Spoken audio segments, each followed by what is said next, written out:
Welcome back to another very special episode of the SoulTalk podcast.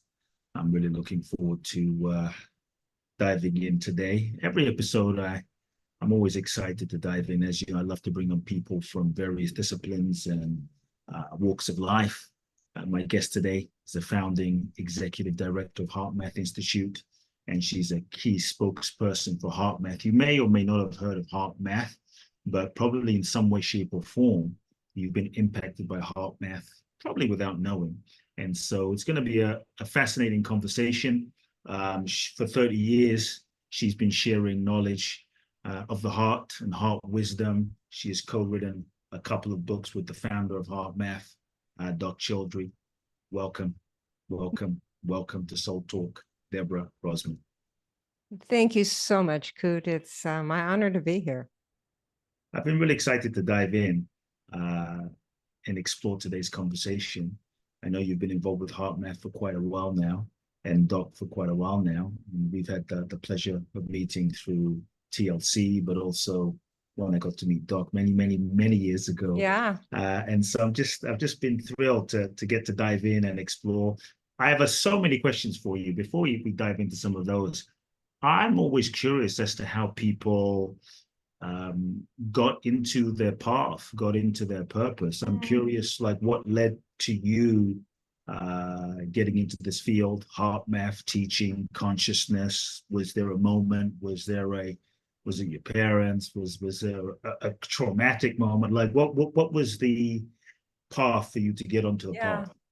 Well, it wasn't traumatic. My blueprint was different than that. I remember when I was 4 years old, sitting on the steps of my house in Minneapolis, Minnesota, looking up at the blue sky and the green leaves of the trees against it. And I remember very vividly wondering, why am I here? What's it all about? And this voice, which was my voice in my head, but I knew it was the answer, was, you're here to serve. So that all felt fine to me. And it's like, okay. Then when I went into kindergarten, that was in the summer, I went to kindergarten. I figured you serve by being a kindergarten teacher.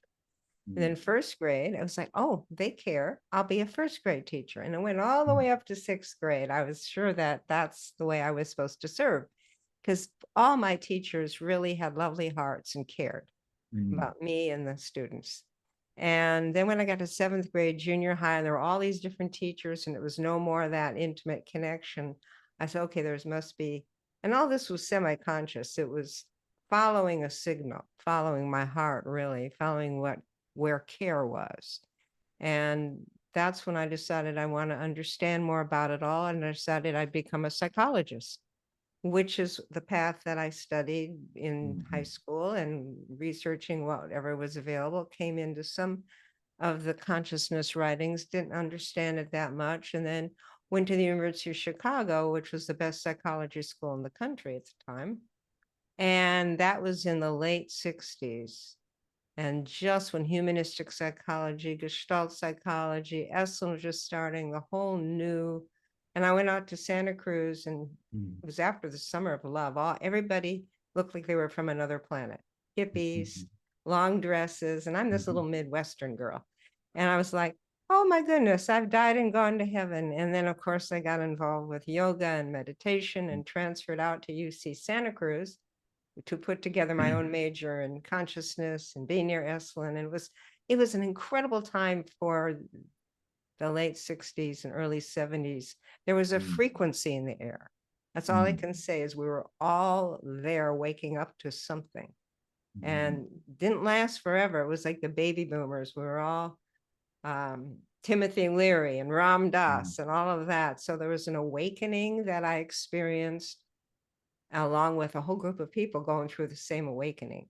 And we all thought the shift was going to happen right away. But no, it was very clear after a few years of that, we all had to get responsible and figure out how we were going to support ourselves and pay the rent and, get our shit together, so to speak. And so but I kept following my heart. I taught psychology and got involved in different startup companies that were going to help the world, like brought spirulina to the United States and brought ion generators from Israel to the United States and all of that. So long story short, I got my doctorate in teaching children how to meditate, wrote the best-selling book, Meditating with Children. That's how Jack Canfield and I met, because he had a book on 1,000 ways to enhance self-esteem in the classroom. So when Doc Childre was taking spirulina, and I met him through that. And he was talking about the intelligence of the heart. And I was already finding in Gestalt psychology teaching that I'd have one person sit on the pillow and bring their head, and then shift to the pillow and be their heart, and go back and forth. And I knew the heart had intelligence, but I didn't understand it except from ancient teachings. So when he said he wanted to start a research institute to research how the heart, brain, and spirit communicate, I was all in. And that's how the HeartMath Institute was founded, with about 30 of us who are still here today, running either the HeartMath Corporation, which I'm now the CEO of, co-CEO with Doc, or the HeartMath Institute, the 501c3 nonprofit that does the research. And we all still run the HeartMath mission, and along with a whole bunch of people we've hired. And so it's always been that following some inner signal of where could I care the most? Where could I make the most contribution? Where could I serve the best? And of course, I went through relationship trials and tribulations and stuff, but that was my path. Beautiful. You mentioned so many questions. You mentioned the heart a few times. Like I followed my heart. And I think a lot of people listening, some would maybe feel like, yeah, Deborah, I followed my heart and it messed me up. I followed my heart and it led me to heartbreak. I followed my heart. I ended up broke. I followed my heart. It didn't turn out well. And so what can you say to us and those of us who we followed our heart and it really led to pain? But we really felt like we followed our heart. That's exactly right. And I felt like I followed my heart when I got into several relationships that really ended up challenging. There's the heart, there's desire, there's emotional pull. And the real deeper heart, that's what HeartMath trains people in. How do you distinguish that? How do you distinguish the mind's expectations and desires, the sexual yearnings, from the true heart's intuitive guidance? And how do you listen to that? They're all frequencies. Everything's frequencies. So how do you distinguish that? And part of the research at the HeartMath Institute has been showing that intuitive signals, what's highest best for the wholeness, for you and all, really is a frequency, and the heart receives it first, sends a signal to the brain. The brain then sends it to the gut feeling, and the body, and it becomes more conscious in thought or image. But the heart is receiving it. So how do we get deeper into that wisdom, that reception, that intuitive knowing, that whatever you want to call it, spirit, soul talk from your heart, guidance, and know that it's really something to trust, because a lot of what we think is heart is really emotionalism based upon desire, based upon mind, expectations, and projection. It feels like heart, and believe me, when it doesn't work out, it is heartache and heartbreak. It feeds back on the heart, stress. But some of the, like Khalil Gibran said, some of the heart following is going to teach us a purification. It isn't always going to lead us into bliss and honey, but you learn to try that signal, and there's an inner knowing that's different than an emotionalism or emotional pull. And part of the HeartMath teachings is helping you discern what that higher heart frequency is from the mixed up heart. So you talked about that sort of listening to the deeper sense. How do you do that? How does one do that? We have a whole set of HeartMath techniques and tools to help people do that. And in Is there fact, any is there anything you could share? Like if someone's like, well, I don't know whether to continue or to stop. I don't know whether to leave the relationship or to, I don't know which direction to go. Like, right. is there something you can give them some guidance on as to Yeah. how to tune in? Well, there's a state called heart rhythm coherence or heart rate variable coherence. It's a psychophysiological state, and we've developed sensors. This is called the Inner Balance Coherence Plus sensor to know when you're in that state. We have a new HeartMath app. You can download it right now from the App Store or the Google Play Store, HeartMath app. And you can, it's a subscription, but you get a 7-day free trial to test it out. There's also a sensor in the back of your phone. You put your finger on the camera and we've developed algorithms so it reads your pulse, displays your heart rate and heart rhythm, which is the beat to beat changes in heart rate, and then shows you how much synchronization is in the heart rhythm from your autonomic nervous system and your heart brain, and then trains you to increase that synchronization of heart brain into a coherent score. Now, when you're in that coherent state, which we also display as a green bar, when you're in the green, you are in sync. You are most aligned with your heart and spirit. So asking yourself questions when you're in heart rhythm coherence will give you clearer stop, go, pause answers. So And to get into heart rhythm coherence, is there, you're yes, talking about breathing, is there a certain breathing? Could you elaborate a bit on that? yes, it's a technique which you and I did at the beginning. It's quick Okay. coherence. It's the Yeah. start. We've been hooked up. We would have seen our heart rhythms get into the sine wave, coherent waveform. It's the start. It's the baseline shift into autonomic nervous system, heart brain synchronization. And it's so simple. We can do it together. You want to do it right Yeah. now? Yeah. And I'd love for you to sort of walk Yeah. those of us listening through this. First step is to bring your mind into the area of the heart. You can put your hand on your heart if you want to help keep your focus there, because we're going to do what's called heart focused breathing. So you focus your attention in the area of the heart. You can close your eyes or keep them open, doesn't matter. And you pretend like your breath is flowing in and out of the heart or chest area, breathing a little slower, a little deeper than usual. Just find an easy rhythm that's comfortable. Usually you're breathing in to about a count of 5 or 6 and breathing out to that same account, 5 or 6. A lot of mantras are on that rhythm. The Jesus prayer happens to be in that rhythm. So many yogic practices are in that rhythm, and it's because that's the rhythm that starts balancing your parasympathetic and sympathetic nervous system. That's what our research has shown. So just continue this heart-focused breathing for a few breaths. Finding that easy rhythm that's comfortable, but keeping your mind attuned to your heart.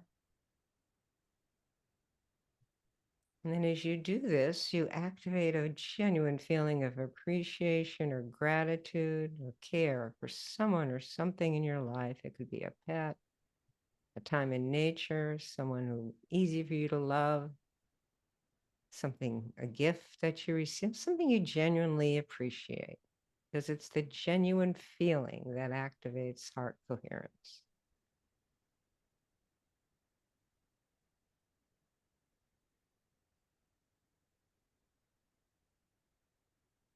And that's the baseline technique to get into that heart rhythm coherence.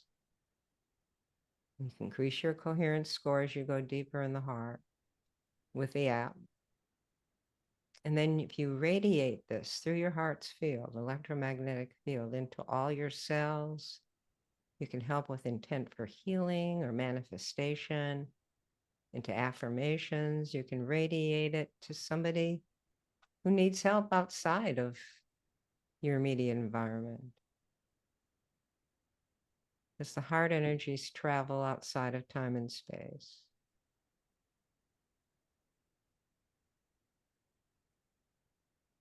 And then we have other techniques that build on this, one called the freeze frame technique, where you can ask questions and get clear answers. But that's the baseline. So through that breathing. Now, I kind of two questions in one. Just so I don't make an assumption, or for the audience too, like, what is the heart when you say the heart? Like, I don't, I mean, I don't want to No, it's a good make it question. sound like a basic question, but like we throw around the words heart, but I would like you to make clear, like, when you say heart, what do you mean? Right. Well, I mean, your pumping physical heart that most people Okay. think is just a blood pump. Mm, It's way more than that. In the really? ancient Chinese, Mesopotamian, they always looked at this blood pump as a source of wisdom. Now, how can that be? Well, the heart Mm, has its own intrinsic nervous system that was only rediscovered in the 1990s. Can you believe that? With wow. neurons that are sensory, that can feel, learn, sense, remember.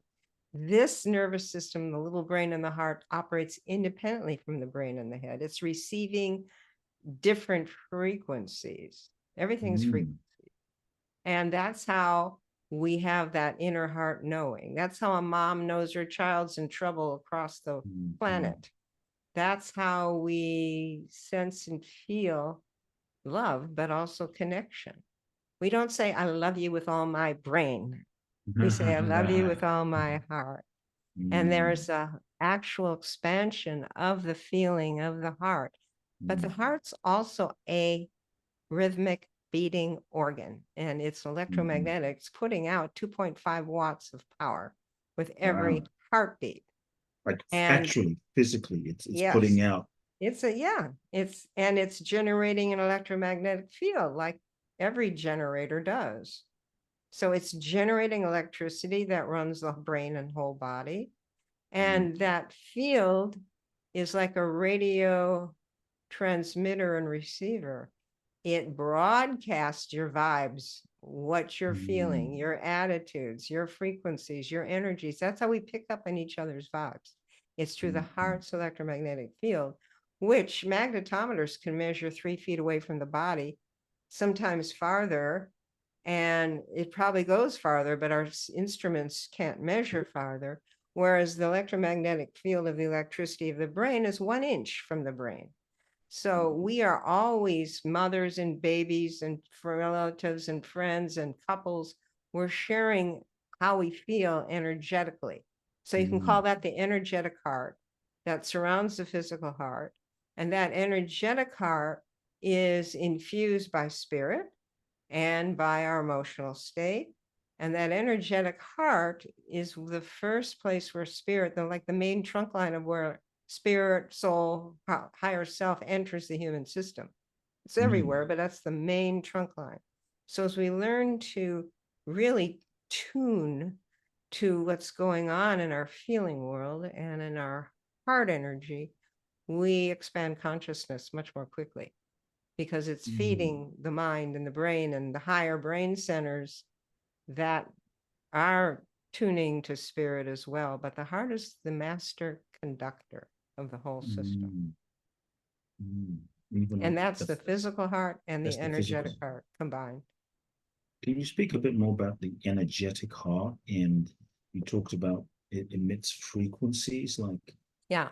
share a bit more about what you mean by that, and the effect of those frequencies on our physical body, but also on our environment. Yeah, absolutely. So have you ever walked into a room where two people have been arguing, but they're not facing each other and you just feel the vibes like you could cut it with a Mm, knife? That's mm, an yep, expression. yep. They've been angry or hateful. Mm, mm, And that energy is in the room. It's been broadcast through the heart's electromagnetic field because mm, mm, what you feel travels on your heartbeat waves. The heart's putting out waves of mm, electricity, and it's a carrier wave for emotions. mm, Have you been to a cathedral where you all of a sudden you feel so uplifted because for thousands of years, people have been devotional or yep. praying or putting out love. You can feel love in the room. Mm, That is mm, mm, happening through the heart's field. mm, So anger, you feel that. We've done research, 5 minutes of feeling angry. Other people can pick it up. Animals can pick it up. Your pets mm, can pick it up. And your nervous system, your cells, your salivary IgA, your immune response gets depressed for 6 hours after one 5-minute bout of anger. Wow. Whereas if you can feel genuine care or love as a feeling, your immune system is actually enhanced for 6 hours. So your emotional state has a profound impact, and your heart is like a radio transmitter of your emotional state. In fact, HeartMath Institute was the first to discover the critical link between emotions and the rhythmic beating pattern of the heart, the physical heart, and was published in the American Journal of Cardiology in 1995. Wow. And that was showing that when we're stressed, frustrated, angry, anxious, all the stressful emotions, the heart rhythm pattern, which is the beat to beat to beat changes in heart rate that we plot over time, even over 2 minutes, it's very jagged and irregular, chaotic, because that's like the autonomic nervous system, the sympathetic and parasympathetic fighting each other in the stress response, fight, flight, fright. So the body goes into survival mode. And a lot of humanity is living in survival mode, total stress pandemic going on, stress and anxiety. And then it signals the brain to shut off the higher reasoning so we can go into that survival mode of protection. It's all programmed. Well, look at the news. You can see a lot of reasoning is shut off, a lot of common sense.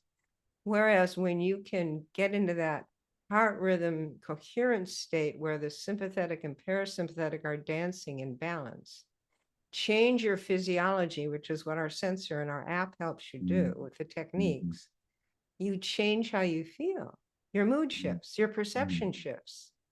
And the heart signal for the vagal nerve from the heart, physical heart, from the heart's intrinsic brain, nervous system, is sent to the thalamus, which synchronizes cortical function, and the amygdala, which is the emotional storage area. And it tells the body, the heart, saying everything is in balance and harmonious. So that then allows the frontal lobes to open up into more of the refined executive decision-making, reasoning, intuitive discernment, empathy, mirror neurons, love, compassion, the things we all value, the heart qualities we value, the respect. But if you're in fright and fight move, it's really hard to conjure up those higher brain qualities, higher spiritual qualities. So the heart coherent state is the most aligned state between heart, brain, nervous system, and spirit, or your soul or higher self. So the heart is your key conductor, and there's techniques and tools and technology to help you get a window and see when you're in that heart rhythm coherent state or how to shift into it. And then you train yourself in a new baseline to be able to shift there like that. So if you get triggered, which we all do, by something, or your ego starts to flail, you're able to shift back to the heart, use one of the HeartMath techniques, use the technology, get back into coherence, and let all that go. So you're back into yourself. You can kind of unfold who you really are. What about when someone, let's say, what can someone do when they're in a moment of stress? Like, how am I going to pay the rent? Oh my God, shit's falling apart. Like in that moment, is there because it can feel like it takes over, right? It does. Like it's out of control and it just keeps spiraling and we can't stop it and it just goes. And so in that moment, I mean, because it sounds like, I know there's probably some people listening going, okay, it sounds cool when I'm cool and everything is calm, but what about when the fire hits? I can't stop it, Deborah. That's when you use heart-focused breathing. If you do it for a whole minute, you're now harnessing the power of your heart to harness the runaway mind. So the heart-focused breathing in that moment. Right. Just if you can't remember to do anything else, breathing through the focus heart. on your heart, pretend the breath is flowing in and do it for a minute. It will harness the power of your physiology to shut that down. And is there any timeline, like 1 minute, but it's like 5 seconds in, 5 seconds out, or is just breathing through the heart? Doesn't really That's matter. right. Exactly. We have chief nurses, we have military veterans, we have law enforcement all doing this when they Wow. start to get dysregulated, it's called. When you're dysregulated, just as you were describing it graphically, but you want to get back into nervous system regulation. And that's the key, is starts with heart focused breathing. And then you want to breathe an attitude. Like if you can't find something to be grateful for in that moment, which is hard when you're upset, Yeah. breathe calm, breathe ease, breathe a sense of even the attitude of I'm in charge, like a mantra, but the driving, the intention and the attitude intention on the breathing evokes the feeling. And then you start to feel the shift. It's shift and lift. And you're using your power of your physiology to enable you to do that. It's incredibly powerful. And it's like, oh my God, I didn't know we could do that. I didn't, nobody taught us that in school or in most psychology disciplines. You're taught cognitive therapy, which is the mind trying to change the mind. Believe me, it does not work a lot because the emotions in the runaway mind are more powerful than our intention or will. This is not a willpower. This is heart intention. You put your heart into something, it'll get done. Play with your heart, sing with your heart. Go to your heart for the answer. All these metaphors are really not metaphors. They're really accessing a power and intelligence, a wisdom that's accessed only through activating the heart. That's why our mission is to awaken and activate the heart of humanity. Our research is going, wow, this is the key to the next level of human consciousness, human evolution, peace on the planet. We all have a heart. They're all the same. Our minds and cultures are different. Our color, our skin is different. Our religions are different, but our hearts are all. What can you say, and how can you speak to this? Like in the real world, right? We're kind of disconnected from the heart. Well, very much so. You look at politics, you look at business. I mean, things are cutthroat. Certain families, and so I'm wondering, like even I have certain family members, and I know some people will relate to this. It's like, hey, you see, just come from the heart. But when you come from the heart with certain people, they kind of chop you up. It can be a bit. You open your heart and you come from the heart, and they don't necessarily come from that place. And so, how does one be in the world, right? Navigate an environment, an industry. I was speaking to Marianne Williamson on SoulTalk a couple of months ago and asking her about what does she do in the field of politics where people don't come from the heart. And so let's say you're dealing with a family member and you're coming from this place of the heart, but they're certainly not. And I guess how do you do that in the world with people that don't come from that same place? Like, can you speak to Excellent that? question. Heart coherence is different than, oh, I love you. Why aren't you loving me back? There's frequencies, Right. different frequency bands of heart. There's the gushy heart, which we love. There's the love of a relationship that resonates. And when you don't resonate, if you're in heart rhythm coherence, that frequency actually protects you from others' vibes and energy, actually radiating a more coherent field. So a lot of their incoherence bounces off you. You're actually in a more mature state of mind and you understand they're not there. So you radiate with heart-focused breathing, you radiate compassion, compassionate latitude, understanding they may be going through a stressful time, they had a different upbringing. You don't personalize it. It helps you not to over personalize, but you still keep your heart open with compassionate understanding. That's wisdom. You stay centered. Heart coherence is how to stay heart centered, no matter what's going on around you or who's attacking you. So you stay heart centered, but can you still, let's say you have to sue someone, right? Take someone to court. Yeah. You say you can stay heart-centered, like, Yeah. I'm just trying to discern, like, you stay heart-centered, but I'm going to take you to court. I'm going to put you Yeah. in prison, or So like speak to that a little bit. we call that business heart.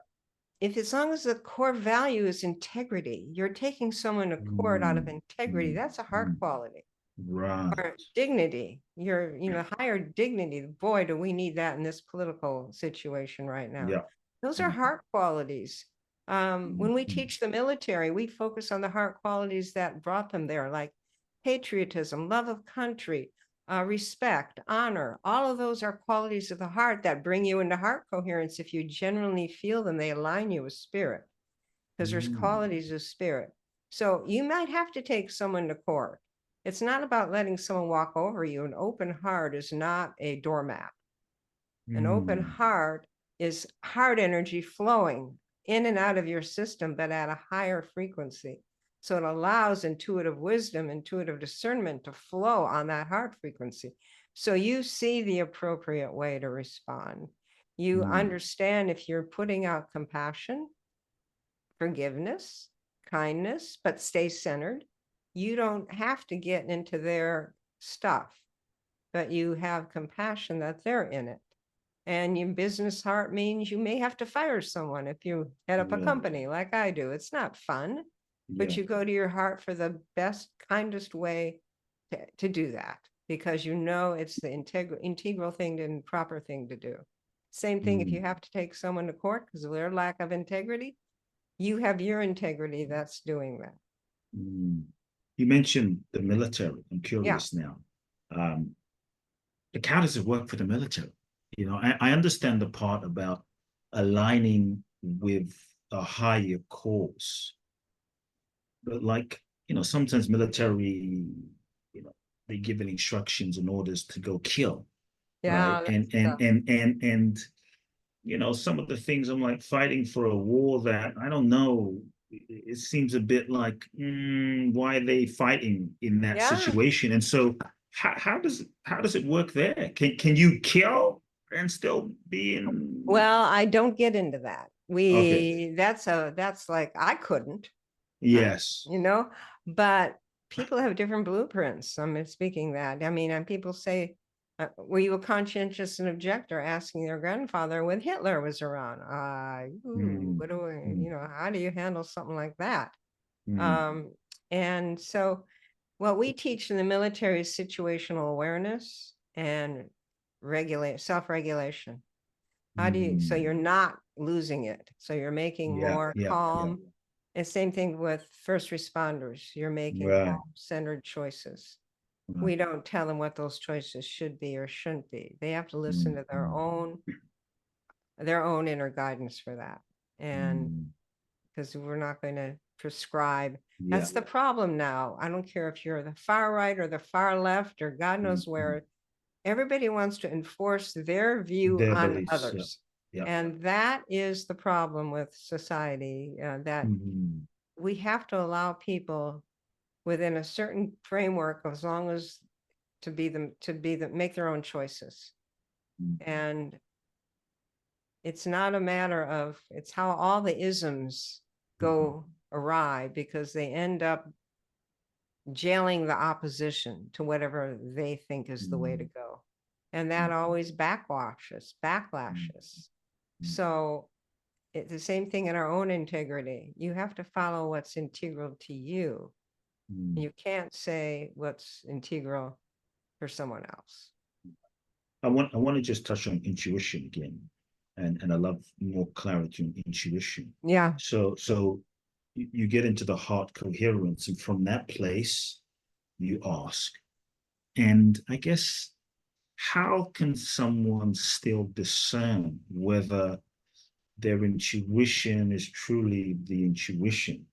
Because sometimes it feels like it is. And the difference between, okay, this is really my intuition, or this is, because sometimes the mind can play tricks and we believe that our intuition is our intuition, but really it hijacks us, and it's so convincing, like, no, it's really my intuition. I don't feel the calling anymore, but we're really afraid, but we're not acknowledging it. And so how does one, let's say you do drop into the heart, but you're still not like exactly sure, You know, it could go both ways. Like, is there a way you discern, like, oh, this is intuition, this is not, or is there a way you discern how to make the decision?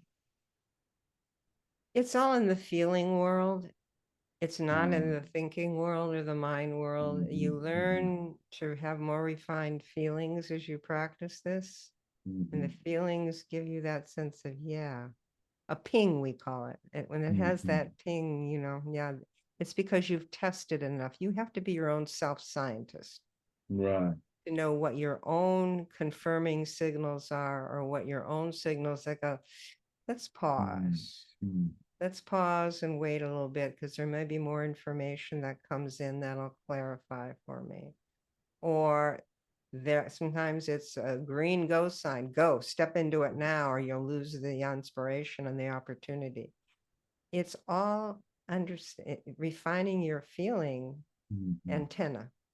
mm, mm, And mm, again, it's practice mm, and mm, practice and being your own self-scientist until you trust that signal, because it proves out over and over and over again.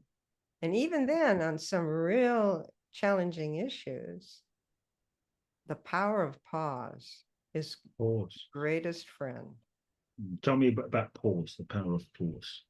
Well, What do we you all mean hear by that? about pause. Take a pause, breathe, then Okay. before you jump into something. But the power of pause or inner stillness, or just stop, put it in your heart, soak on it.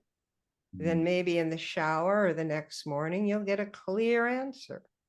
mm, Pause is allowing the universe and the rhythms to adjust till you have more discernment and clarity that has that ping that feels really mm, right. And then when you step into it and do it, there's a confirmation, everything lines up. So you learn to interact with those frequencies, those signals. And mm. pause is before you press send on that email, you pause. Otherwise, you could end up trying to take it back. And guess what? That doesn't always work. Right. So And yeah, then you have to sometimes it's clean good up to the just mess. The mm, backwash is horrible. And we all know that, what it feels like mm, when you have gone, oh no, I have to clean it up, or I said something I regretted. And then you spend hours processing it and worrying about it and beating yourself up. It's such a waste of energy. And we can grow past that. We can mature past that mm, process. mm. Well, I think in all the years that you've been, you know, with HeartMath and studying, teaching, you talked about some of the research that you've done with HeartMath and the HeartMath Institute. I'm curious, like, are there any specific research examples you could give, or is there one that you could give that when you, as an institute, did a specific type of research was just surprising, or like, whoa, that's super unusual or inspiring, Yeah. that you could share, like something that really stood out for you around the heart over these decades? Oh, quite a few research studies have been Yeah, surprising. yeah. Right away, starting with, we could see the negative emotions or stressful emotions creating a different heart rate pattern than the positive emotions. That was a breakthrough Mm, that mm, enabled us to develop techniques and tools and technology to help people harness that and see that and be able to get out of anxiety and transform depression and anxiety much quicker without mm. drugs. So there's books we Wow. wrote on that. Most recently, the HeartMath Institute's got a global coherence initiative project. It's not just coherence inside ourselves, but coherence with social coherence, with family, friends, getting in sync with each other, learning to get along with each other, along with somebody who is way different from you, who you've reacted to. Mm, That's very powerful, because until we learn to get along with each other in humanity, mm. we have no hope for a Yeah. better future. So some of that research on how getting into heart coherence, and then another person getting heart coherence, lifts the conversation to find your common connection. That is powerful stuff. The research has shown. And it's being used by family courts for all sorts of things. Mm, But the most recent one is where we had Holter recorders, 24-hour recorders recording the heart rate variability, heart rhythm patterns of people in 5 countries where we have magnetometers that are sensing signals coming from the Earth's field. And by the way, the core of the Earth puts out frequencies that overlap the human heart frequencies. Wow. So we're all connected at the same frequency to the heart of the Earth. And the Schuman resonances in the ionosphere, the same frequencies as brain waves. So we're all affected by that and tuned to that.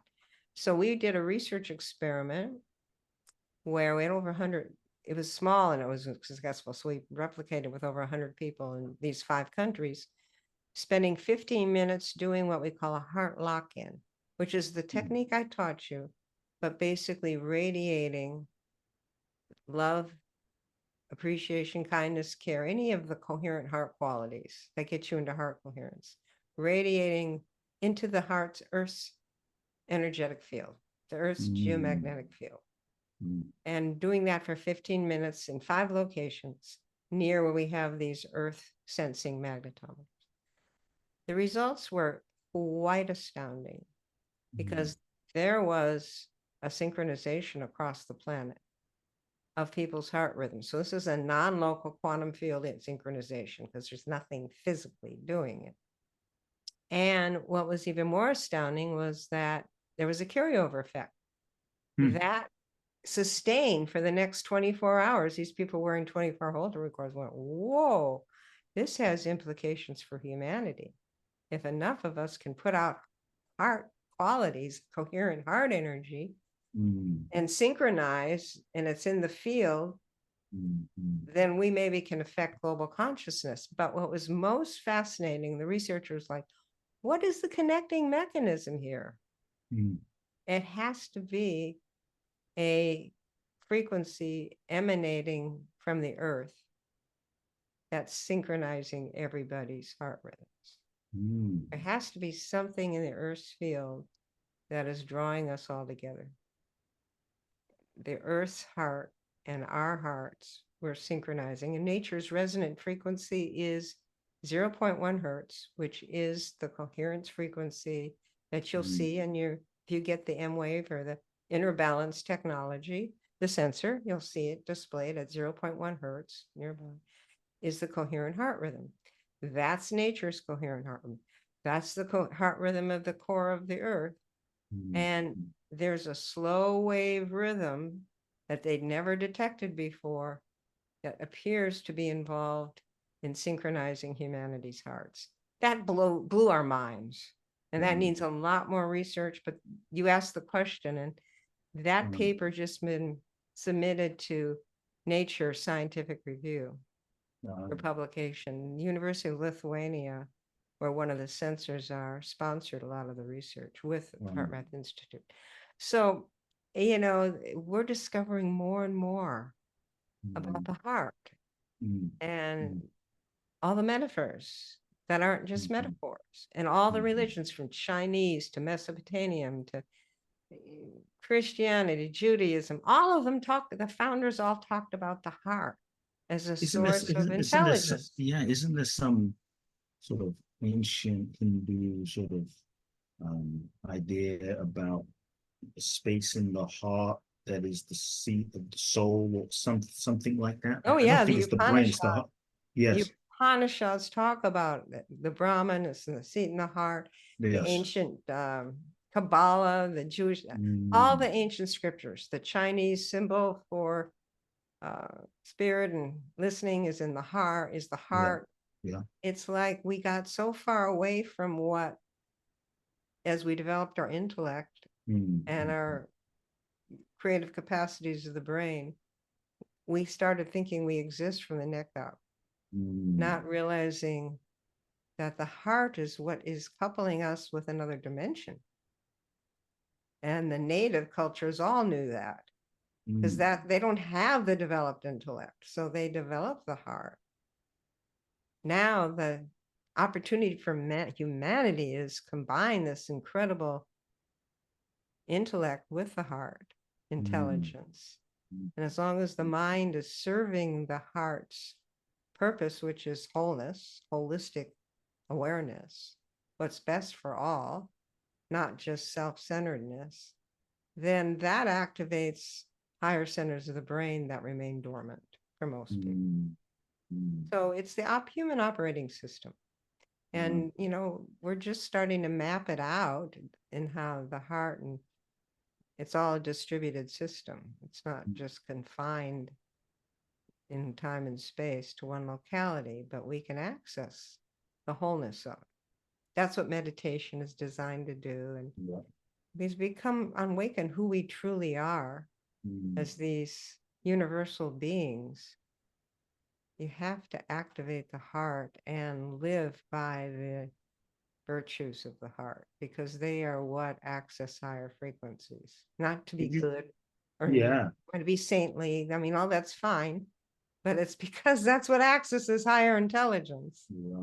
Could you speak a bit more, maybe how this connects to this, I guess, this idea of manifestation, and for those that they want to manifest in the world, does how being in the heart and coherence, how someone can use it, for lack of better words, to sort of become more magnetic, more of a powerful manifester, to manifest money, to manifest goals, dreams, desires. Let's say someone says, I want to manifest $1 million. I want to manifest, a career, a purpose, a goal. Could you maybe explain? Does it have an impact? How it has an impact? So in the HeartMath app, there's a manifestation meditation, a heart lock-in, and there's a whole 5 days to enhance meditation and mindfulness, or manifestation, creativity, innovation through heart coherence. And people can download that. And if you get the sensor, by the way, you get lifetime access to the whole HeartMath app. Otherwise, it's a subscription. But and these training programs, these multi-day programs, are all teaching you how to use the coherence measurement to increase your score, to increase your ability to power up your intentions and for manifestation. Now, we have one like 4 days to better sleep, because a lot of sleep disturbances are happening these days because of disturbance and stress. If you're going to bed with incoherent rhythms, it's going to be hard to have restful sleep. And brain fitness is a program. Well, meditation and mindfulness and manifestation enhancement is also one of the multi-day programs. But here's the catch. Yes, you're aligning with the universe, you're putting your intention into a coherent field, it's all amplified. But if you're in tune with the universe, you may find that as you do that again in your feeling world, that it no longer feels right. I want $1 million. Well, maybe that's not what your spirit wants. Or your soul wants. That's what your personality, your ego wants. Why? So you'll start to get more intuitive guidance from your heart of what's appropriate to ask for, to manifest. That's in alignment with your fulfillment, with who you really are, rather than just ask something that you are brought up to think you want. It doesn't mean there's not a lot of people manifesting things, that material things that they want, but whether it's in alignment with their spirit. Even Rhonda in The Secret said it's really about the frequency alignment. And you really need to. So our technique is like, put what you want in the field, but surrender it to the highest, best outcome. And don't be attached to the outcome, because that will just set you backwards in a stress mode. If it doesn't manifest, you'll start to wonder what you did wrong, and you didn't do anything wrong. You weren't supposed to have that, because it's not for your highest, best, or the wholeness. So you learn to tune yourself and enjoy and appreciate, because it's more fulfilling, what's best for the wholeness. And you do it in steps and stages, not overnight. I love it. So much wisdom, so much heart wisdom. Really awesome. If you were to reflect on your life and think back over the decades, ups, downs, successes, learnings. And if you were to extract, let's say, the three most important, that you feel the three most important life lessons, that if you could only pass these three life lessons to the next generation, because they would evolve the consciousness vibration of the next generation the most. I'm curious, like, what your three life learnings would be. Well, the very first one is what we've been talking about, that your heart is there as a guiding light of intelligence. And learning how to connect with it is the key to a fulfilling life and a creative life and to unfolding your potential. So the first thing is understanding the heart and learning how to connect with it and refine where we started this conversation. Learning to read the feelings and the frequencies of the heart so that you can use them to guide you like a stoplight. Red, green, yellow. Red means do, yellow means pause, and green means go, jump into it, step into it before you lose the inspiration. So those signals are real, and it's learning to attune to them. So that's the first thing. And then I would say it's really all about love and care and the qualities of love, because they're what get you into coherence. And to really explore this with this heart biofeedback when you're in the pocket, when you're in the zone, when you're in coherence. So you know you can ask questions there and you can make decisions and choices that are effective from that coherent state where your heart, brain, nervous system are in optimal state for doing that, instead of asking or trying to make decisions from a stressed out state or just a blah state. And so I would just teach them about coherence and about the power of it for guiding their life. And that the qualities of the heart are all, if love was a pie, then appreciation, care, kindness, respect, forgiveness, they're all slices of the pie. And all those slices get you into coherence. So that's higher love, is running your life through heart-centeredness, a heart-based life, where you're referring back to one of those heart qualities as a feeling, as an attitude, and making your choices and relationships through that filter. And appreciation, it's been said forever, gratitude, appreciation, but it's one of the easiest to access, the most powerful heart feelings. And if you did nothing but wake up in the morning and find something to appreciate and keep appreciating throughout your day, you'd be lifted into a higher vibration. It's easy to do, but we forget, and we all do. And that appreciation and gratitude are powerful heart frequencies that draw more gifts to you, more rewards, more joy. Appreciates in value. So and by appreciation, you simply mean like gratitude and just focusing on what we're grateful for, or is there a specific they're way? two different frequencies to me. Oh, I appreciate you and what you've done and what you're doing. It's a genuine feeling. And then I'm very grateful for things that come to me or that I'm gifts I've been given. It's a different feeling for me. Different, but they're all in the same pie, and they all get you into coherence. So practicing either one, what am I grateful for that happened today, and who do I appreciate and why? What am I grateful for, and who do I appreciate and why? Good questions to ask to shift you into that different frequency.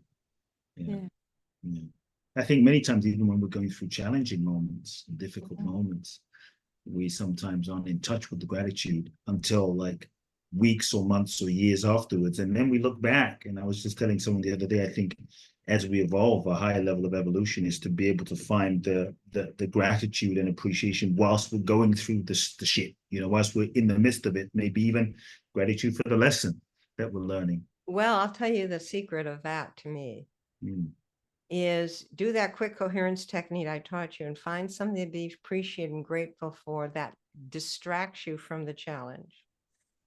it doesn't matter what it is. You could be going through a really Distracts you from the challenge. right. So you're not so identified with it. So for example, appreciate your pet. This is the simplest thing. Say you have a wonderful dog or cat that Yeah, you yeah, love and yeah. that nurtures. So you're in the middle of this challenge, pause, Pause. quick coherence technique, get into the coherent and appreciate your cat or dog and the love you feel and the love they give you. That will lift your frequency and perception and your higher brain. So then from there, you can look back at the issue that you were stressed out about and have more wisdom and have a whole different view of how to approach it. And we actually have a technique called the freeze frame technique, taken from the old TVs. When you'd freeze the frame on TV, well, you still can do that. You freeze the frame of the movie of your screen of what's going across your mind that's so stressful, freeze the frame, step out of it, do the freeze frame technique, appreciate something that has nothing to do with that, and then ask your heart what the most effective, appropriate response would be in this moment to that problem. And you will get a totally different answer. I love that. Wow, it's a beautiful practical technique. So when you're in a challenging moment, pause, stop, freeze, step out of that moment, basically shift your focus to something totally different from the problem you're focusing on, get into appreciation. Then from that place of sort of a different frequency, ask yourself, how can I deal with the situation? Right. You're getting into coherence, heart coherence, Nice, heart brain nice. alignment with your spirit, and appreciation is your access code. I love it. So I want to be clear. It's not like, let me just shift the focus and I'm just going to live in denial. It's let me shift the focus, get into coherence, then from that place, deal with the situation from a kind of a higher frequency. Exactly. Okay. Nice. That's transformation. Beautiful. That is not repression, not denial. You're seeing the same situation, but from a higher helicopter view. Yeah, from a higher elevation. I want everyone to practice that freeze frame technique, and I think there's probably going to be some moments, opportunities that life will give us. Well, let to me practice tell that. everyone, we have a free program called the HeartMath Experience that will teach you the freeze frame technique. Where can people find that, and where can people connect with you? Yes, go to heartmath.com/experience. You can watch this as a 90-minute film in 10 9-minute segments, or it's an interactive learning video, 10 of them, or watch it as a film. It was featured at the Illuminate Film Festival in 2020 as a total new genre of film, interactive, beautifully done. It gives you an overview of HeartMath science and research in an interactive way and 5 techniques, including the freeze frame technique for making better choices and decisions. And that you can access it for free. We give it away to hundreds of thousands of people because our mission is to wake up this planet to the power and the intelligence of the heart. Can you give the website again where people can find the film? Yes, it's HeartMath, HeartMath.com/experience. Experience. Beautiful. And if people want to connect with HeartMath and you, what's the main website there? info@heartmath.com. Okay. Attention, Deborah Rozman.